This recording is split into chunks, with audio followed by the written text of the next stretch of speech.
বন্ধুরা শুরু করা যাক তাহলে আজকের মূল আলোচনা। আমরা যে বিষয় নিয়ে আলোচনা করব সেটা হলো সহজে কারক শিক্ষা বা অতি অল্প সময়ের মধ্যে কিভাবে আমরা কারক শিখব। দেখো, এর আগে একটা কথা বলে রাখি, প্রকৃত কারক বা সম্পূর্ণ ডিটেলস জানতে গেলে কিন্তু প্রত্যেকটা কারক সম্পর্কে বিস্তারিত জানতে হয়। তো এই সম্পর্কিত প্রত্যেকটা কারক অর্থাৎ কর্তৃকারক, কর্মকারক, করণকারক, অপাদানকারক, নিমিত্তকারক, অধিকরণকারক, প্রত্যেকটা কারক নিয়ে আমি এর আগে তোমাদের সামনে ভিডিও তুলে ধরেছি। সেগুলো দেখলে তোমরা প্রত্যেকটা বিষয় কিন্তু সম্পূর্ণরূপে ক্লিয়ার হবে। আর আজ আমি যে বিষয়টি তোমাদের সামনে তুলে ধরবো এটা প্রচুর কমেন্টের ব্যাপার, প্রচুর কমেন্ট এসে সহজে কারকটা কি সেভাবে শিখে দেওয়ার জন্য, যার জন্যই তোমাদের সামনে আমি এই বিষয়টি তুলে ধরছি। প্রথম দেখো, কারক আর অকারক। তো কারক কি? তো ক্রিয়াপদ ও নামপদের সম্পর্ককে কারক বলে, আর যে পদ ক্রিয়া সম্পর্কিত নয়, ক্রিয়ার সঙ্গে যে পদ সম্পর্ক নেই, সেটাই হলো অকারক। তো প্রথম আমি অকারকটা একটু বুঝিয়ে দিই। দেখো, ক্লুগুলো আমি দেবো, সেই ক্লুগুলোকেই মাথায় রাখবে এবং সেইভাবেই উত্তরগুলো করবে, তাহলে কারক নির্ণয়টা তুমি ইজিলি করতে পারবে। দেখো, কোনো শব্দের সঙ্গে ধরো যে কোনো যেটা পরীক্ষায় দেয়, পরীক্ষা যেটা পার্টটা দেয় তার নিচেই কিন্তু একটা দাগ থাকে, সেই লাইনটার, সেই শব্দটার, সেই শব্দটার যে দাগ সেইটা দেখেই তোমাকে নির্ণয় করতে হয় এটা কোন কারক। তো যদি দেখো সেই শব্দটার সঙ্গে র বা এর শব্দটি যুক্ত আছে, তাহলে তুমি সেটাকে বলে দেবে সেটা সম্বন্ধ পদ। এটা কিন্তু কারক নয়, বারবার বলছি, এই সম্বন্ধ আর সম্বোধন এটা কিন্তু কারক নয়, এ দুটোকে বলা হয় অকারক। অকারকের দুটো ভাগ, একটা হচ্ছে সম্বন্ধ আর একটা হচ্ছে সম্বোধন। বোঝা গেল কি বললাম? তাহলে সম্বন্ধ কি? যদি শব্দের সঙ্গে ধরো দেওয়া থাকলো রামের বাড়ি কলকাতায়, তাহলে রামের নিচে যদি দাগ থাকে তাহলে মূল শব্দ কি? রাম। রামের সঙ্গে র যুক্ত রয়েছে বা এর যুক্ত রয়েছে, তাহলে এই শব্দটা অবশ্যই সম্বন্ধ হবে। বোঝা গেল নিশ্চয়ই? আমি বললাম যে ছেলেটির শরীর ভালো নেই, তো ছেলেটির নিচে দাগ থাকলো, তাহলে কে? ছেলেটি মূল শব্দ, তার সঙ্গে র যুক্ত হয়েছে, তো যে শব্দের সঙ্গে র বা এর যুক্ত থাকবে সেটা মনে করবে সম্বোধন, সম্বন্ধ। আর যেটার সঙ্গে কমা থাকবে, দেখো, ওহে রাম তুমি কেমন আছো, এই যে ওহে রাম বলে দেখো একটা কমা রয়েছে, বা ওহেটা দেয়া থাকলো না, শুধু বললো রাম বলে একটা কমা দিল, তুমি কেমন আছো, এই যে যে শব্দগুলো দেবে একদম মূল শব্দ হচ্ছে, একটা কমা কিন্তু অবশ্যই থাকবে সম্বোধন পদে, এটাই কিন্তু মাস্টার প্ল্যানের ক্লু।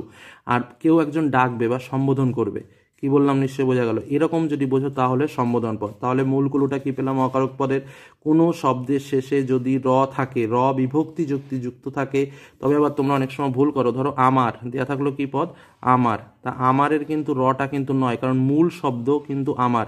মনে রাখবে, মূল শব্দের সঙ্গে এক্সট্রা যদি র যুক্ত থাকে, যেমন বাড়ির, বাড়ির সৌন্দর্যায়ন করব, তাহলে বাড়ির, তাহলে মূল শব্দ কি? বাড়ি, তার সঙ্গে কি যুক্ত রয়েছে? র। এক্ষেত্রে মনে রাখবে সেটা কিন্তু সম্বন্ধ পদ।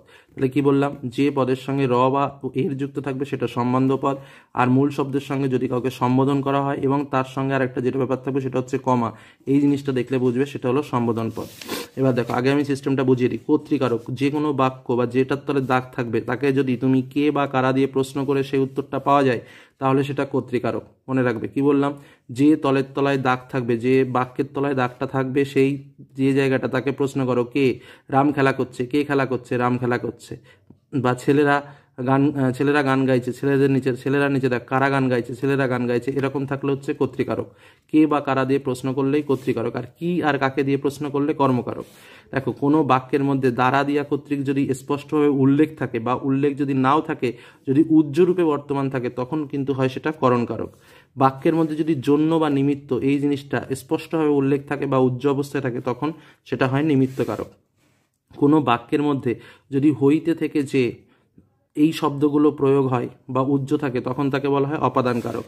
আর কোনো স্থান কাল সময় এই জিনিসগুলো যদি উল্লেখ করে, যে কলকাতা ভারতের কলকাতা পশ্চিমবঙ্গের প্রধান শহর, এটা যদি ধরো লেখা থাকলো, তাহলে কলকাতার নিচে দাগ দেওয়া হলো, তখন এটা কি? কলকাতা মানে স্থান, এটা হলো অধিকরণ কারক। সকাল 11টায় স্কুলে যাব, সকাল 11টার নিচে দাগ, সকাল 11টা মানে কি? সকাল 11টা, তাহলে এখানে অধিকরণ কারক। বোঝা গেল কি বললাম? তাহলে স্থান কাল সময় এই জিনিসগুলো যদি বোঝায়, তখন সেটা অধিকরণ কারক হয়। আমি একটা উদাহরণ দিয়ে তোমাদের সমস্ত কারকগুলো বুঝিয়ে দিচ্ছি। যেমন ধরো, রাজামশাই সকালে নিজ হাতে গরিবদের গোলা থেকে ধান বিতরণ করেন। তো ধরো রাজামশাইয়ের নিচে দাগ থাকলো, তো প্রথম প্রশ্ন করো কে বা কারা দিয়ে যদি প্রশ্ন করি আমি, তাহলে দেখো কে, প্রথম প্রশ্ন এটাকে কি করতে হবে? কে সকালে নিজ হাতে ধান বিতরণ করে? তাহলে উত্তর হচ্ছে রাজামশাই। তাহলে কে দিয়ে প্রশ্ন করলে কি হয়? এখানে দেখো, কে দিয়ে প্রশ্ন করলে কি পাওয়া যায়? কর্তৃকারক। তাহলে এটার উত্তর কি হবে? রাজামশাই, কর্তৃকারক। আচ্ছা, তারপরে কি? সকালের তলে ধরো মনে করো দাগটা হইলো, তাহলে কি হবে? রাজামশাই কখন, কখন মানে কি বলছে? সময়। তাহলে সময় বোঝালে কি হবে? অধিকরণ কারক। দেখো, সময় বোঝালে এটা কোন কোন কারক? অধিকরণ কারক। নিজ হাতে, তাহলে কি? নিজ হাতের দ্বারা শব্দটা এখানে উজ্জ্ব রয়েছে, তাহলে এখানে নিজ হাতের দ্বারা, কিসের দ্বারা? দ্বারা দিয়ে প্রশ্ন করলে কি হয়? করণ কারক। তাহলে এখানে নিজ হাতের নিচে দাগ দিয়ে, তাহলে কিসের দ্বারা? করণ কারক। কাদের বা কার বা কি বা কাকে, তাহলে দেখো কাদের জন্য, এটা হচ্ছে গরিবদের, মানে কি কাদের জন্য। তাহলে জন্য যদি উজ্জ রয়েছে তাহলে জন্য দিয়ে প্রশ্ন করলে কি হবে? দেখো তো, জন্য আর নিমিত্ত থাকলে নিমিত্ত কারক। তাহলে কি গরিবদের জন্য, তাহলে এখানে কাদের জন্য? নিমিত্ত, জন্য দিয়ে প্রশ্ন করলে। গোলা থেকে, কোথা থেকে, হইতে থেকে থাকলে কি বলেছি? হইতে থেকে চেয়ে থাকলে অপাদান কারক। তাহলে গোলা থেকে, তাহলে কি হলো? অপাদান কারক। কোথা হতে? অপাদান কারক। কি বিতরণ করলেন? ধান বিতরণ করলেন। তো কি দিয়ে প্রশ্ন করলে কি হয়? দেখো, কি দিয়ে প্রশ্ন করলে হয়? কর্মকারক। তাহলে এখানে কি দিয়ে প্রশ্ন করলাম? তাহলে এটা হলো কর্মকারক। বোঝা গেল নিশ্চয়ই? তাহলে মূল যে আমরা থিমটা বুঝলাম, আমাকে যে বাক্যটা দেবে সেই বাক্যটা থেকে আমাকে প্রশ্ন করতে হবে। কি দিয়ে প্রশ্ন করতে হবে? এই কে, কারা, কি, কাকে, দ্বারা, দিয়া, কর্তৃক, জন্য, কার জন্য, হইতে থেকে চেয়ে, স্থানকাল, সময়, এই দিয়ে প্রশ্ন করলে আমরা যে উত্তর পাবো সেটার উপরে ভিত্তি করেই আমরা তার পাশে যে কারকগুলো রয়েছে সেই কারকগুলো নির্ণয় করব, এবং মূল শব্দের সঙ্গে যেটা যুক্ত থাকে সেই শব্দটাই হলো তার বিভক্তি। এবার আমরা কিছু উদাহরণ প্র্যাকটিস করে নিই। যেমন ধরো, দেওয়া থাকলো ছেলেরা ফুটবল খেলছে, তো ছেলেরা নিচে দেখ, তাহলে কি দিয়ে প্রশ্ন করবো আমরা? কে ফুটবল খেলছে বা কারা ফুটবল খেলছে, তা কারা দিয়ে প্রশ্ন করলে কি হয়? কর্তৃকারক। তাহলে ছেলেরা কি হবে? কর্তৃকারক। বলো তো, বুলবুলিতে ধান খেয়েছে, তাহলে কে ধান খেয়েছে বা কিসে ধান খেয়েছে, তাহলে কি উত্তর হবে? বুলবুলিতে ধান। তাহলে কে দিয়ে প্রশ্ন করলে কি হয়? কর্তৃকারক। চার্টের মধ্যে আমরা শিখেছি আমাকে একখানা বই দাও, কাকে একখানা বই দাও, তাহলে কাকে দিয়ে প্রশ্ন করলে কি উত্তর পাওয়া গেল? কাকে দিয়ে প্রশ্ন করলে হয় কর্মকারক। তাহলে আমাকে একখানা বই দাও, তাহলে আমাকে কি হলো? কর্মকারক। ডাক্তার ডাকো, কাকে ডাকো বা কি ডাকো? কি ডাকো কি সাধারণত বস্তুর ক্ষেত্রে হয়, তাহলে কাকে ডাকো? ডাক্তারকে ডাকো। তাহলে এখানে কি দিয়ে প্রশ্ন করলে কি হয়? কর্মকারক। আবার দেখো, ছাত্ররা বল খেলে, তাহলে কি ছাত্ররা বল দ্বারা খেলে, দ্বারা শব্দটা এখানে উজ্জ রয়েছে, তাহলে উজ্জ যদি থাকে তাহলে ছাত্ররা বল দ্বারা খেলে, তাহলে বল কোন কারক হবে? বলটা হচ্ছে করণ কারক। এ সুতায় কাপড় হয় না, তাহলে কি এই সুতার দ্বারা কাপড় হয় না, তাহলে দ্বারা শব্দটা এখানে উল্লেখ উজ্জ রয়েছে, তাহলে এটা কোন কারক হবে? এটা কিন্তু হলো করণ কারক। তারপরে দেখো, ভিখারিকে ভিক্ষা দাও, তার মানে কি ভিখারির জন্য ভিক্ষা দাও, এখানে জন্য পদটি উজ্জ রয়েছে, তাহলে এটা কোন কারক হবে? এটা নিমিত্ত কারক হবে। সমিতিতে চাঁদা দাও, মানে কি সমিতির জন্য চাঁদা দাও, তাহলে এই যে জিনিসটা এটা কি হলো? এটা কিন্তু নিমিত্ত কারক হলো। আবার দেখো, মেঘ থেকে বৃষ্টি পড়ে, কি থেকে বৃষ্টি পড়ে, মেঘ থেকে বৃষ্টি পড়ে, থেকে থাকলে কি আমি বলেছি? অপাদান কারক। পাপে বিরত থাকো, মানে কি পাপ হইতে বিরত থাকো, তাহলে এই হইতে শব্দটা এখানে উজ্জ রয়েছে, এটা কিন্তু তোমাকে বুঝে নিতে হবে। এটা কিন্তু বাক্য যখন তুমি পড়বে সঙ্গে সঙ্গে তোমার ভেতরের থেকে একটা প্রশ্ন আসবে, এই প্রশ্নগুলো দিয়ে যে পাপে কি বিরত থাকো হবে না, তাহলে পাপের জন্য বিরত থাকো সেটাও হয় না, তাহলে কি হবে? তাহলে পাপ থেকে বিরত থাকো, তাহলে এটা কি হবে? এটা হলো অপাদান কারক। তাও দেখো, প্রভাতে সূর্য ওঠে, কখন সূর্য ওঠে, তাহলে কখন? সময়, সময় বললে কি হলো? অধিকরণ কারক, তাহলে এটা কি হবে? প্রভাতে সূর্য ওঠে, প্রভাত মানে কোন কারক? অধিকরণ কারক।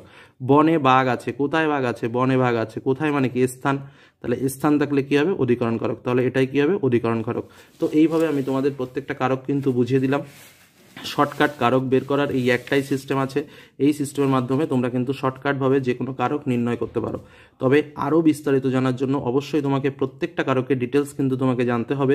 এই ডিটেলস আমি তোমাদের এর আগে তুলে ধরেছি, যারা দেখোনি তারা চ্যানেল প্লে লিস্টে গিয়ে দেখে নিতে পারো। কারক বলে সেখানে প্রত্যেকটা কারক সম্পর্কে বিস্তারিত আলোচনা করা রয়েছে। তো আজকের আলোচনাটি ভালো লাগলে অবশ্যই লাইক করো, বন্ধুদের সঙ্গে শেয়ার করো, যারা চ্যানেলে নতুন এখনো সাবস্ক্রাইব করোনি তারা অবশ্যই সাবস্ক্রাইব করে রেখো। তো আজকের মতো এখানেই শেষ করলাম, ধন্যবাদ।